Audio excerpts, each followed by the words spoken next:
Fala galera, na aula de hoje nós iremos abordar um tema muito importante sobre gravitação universal que foi proposta por Isaac Newton, tá? Nada mais, nada menos que é o estudo da relação da força gravitacional dos corpos celestes, que ela é válida para todos esses corpos.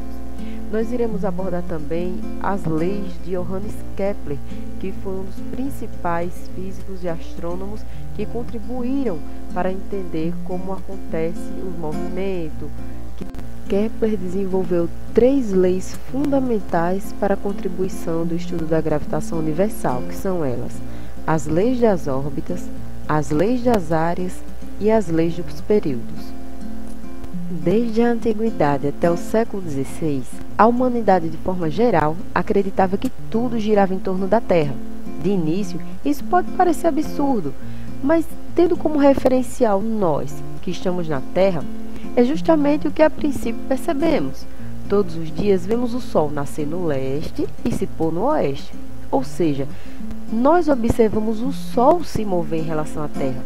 Essa teoria, por muito tempo, ficou conhecida como a teoria do geocentrismo e foi proposta por Cláudio Ptolomeu.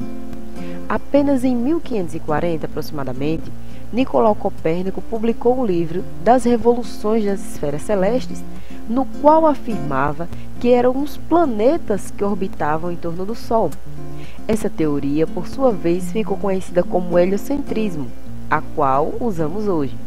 Foi o que podemos chamar de início da astronomia moderna. Pouco tempo depois, no início do século XVII, com a base na teoria de Copérnico e utilizando os dados de seu mestre, o Tycho Brahe, Johannes Kepler propôs 3 leis para o movimento planetário, as quais utilizamos até hoje. Primeira lei de Kepler, lei das órbitas. A primeira lei ela é muito simples. Ela indica que o movimento de um astro ela é de forma elipsal, é uma elipse e não um círculo, como se pensavam.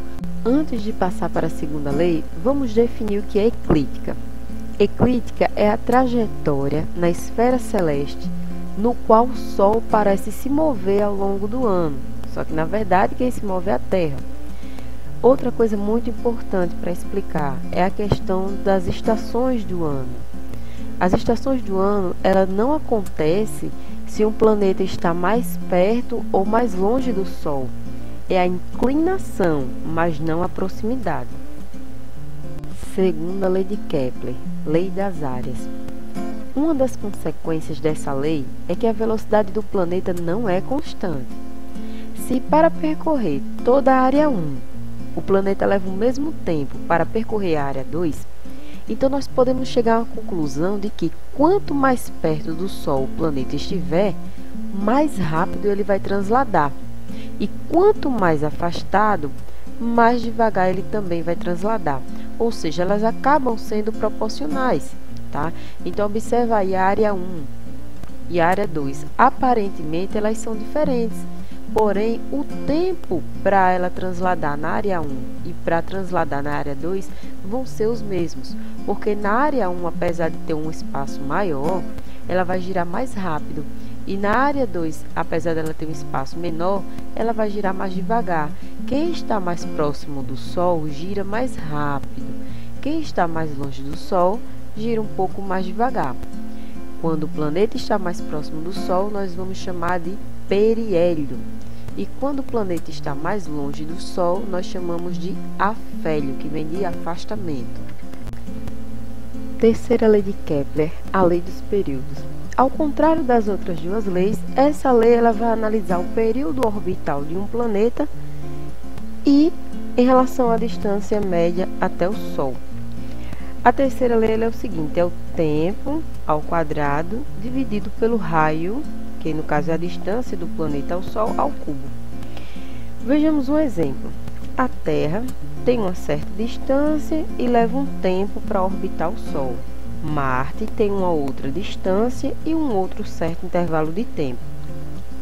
Mas se você aplicar esses dados na lei de Kepler, na terceira lei de Kepler, a resposta vai dar a mesma, porque ambos os planetas estão circulando em volta do Sol, estão descrevendo uma trajetória aí elíptica ao redor do Sol. Vejamos um exemplo. a Terra, o período da Terra e a distância média até o Sol, tá? E os valores.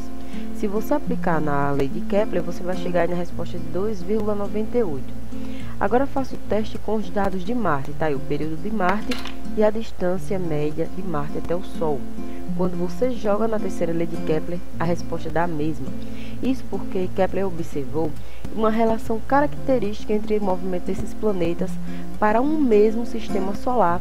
O valor da constante vai ser sempre igual, ou seja, se todos esses planetas estiverem orbitando o mesmo astro, então a constante vai ser a mesma para todos eles. Gravitação. Ao estudar o movimento da Lua, Newton concluiu que a força faz com que ele esteja constantemente em órbita. É do mesmo tipo que é exercida pela Terra sobre um corpo em suas proximidades. Com base nesse raciocínio, ele formulou a lei da gravitação universal, que diz que dois corpos se atraem em razão das massas e da sua distância.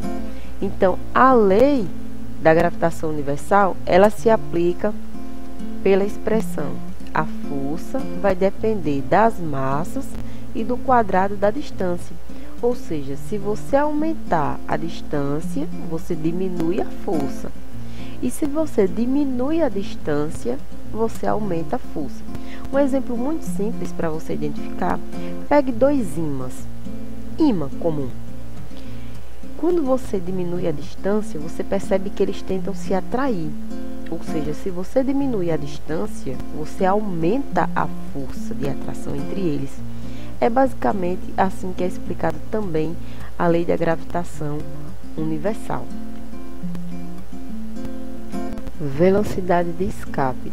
Também conhecida como velocidade cósmica primeira, é a mínima rapidez que algum objeto sem propulsão nenhuma necessita para escapar da atração gravitacional de corpos massivos, como planetas e estrelas. Sugestão de atividade: jogue um objeto para cima e continue andando.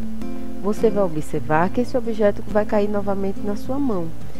Isso leva à conclusão de que você e o objeto estão se movimentando na mesma velocidade horizontal, da mesma maneira que estamos nos movimentando com a mesma velocidade do planeta Terra, e por isso não percebemos esse movimento.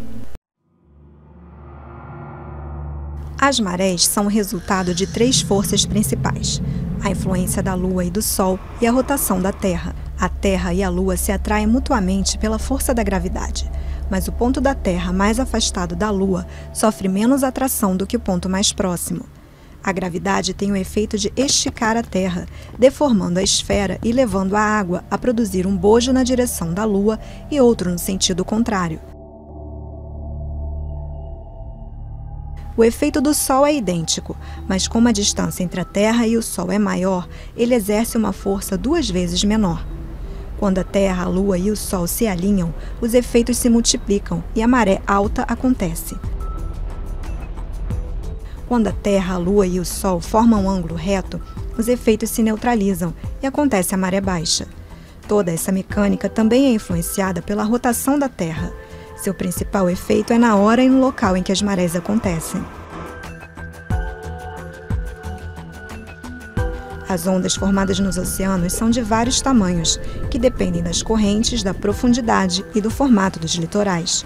Isso explica por que, em alguns lugares, há 2 marés altas e 2 baixas por dia, enquanto em outros existe apenas uma maré.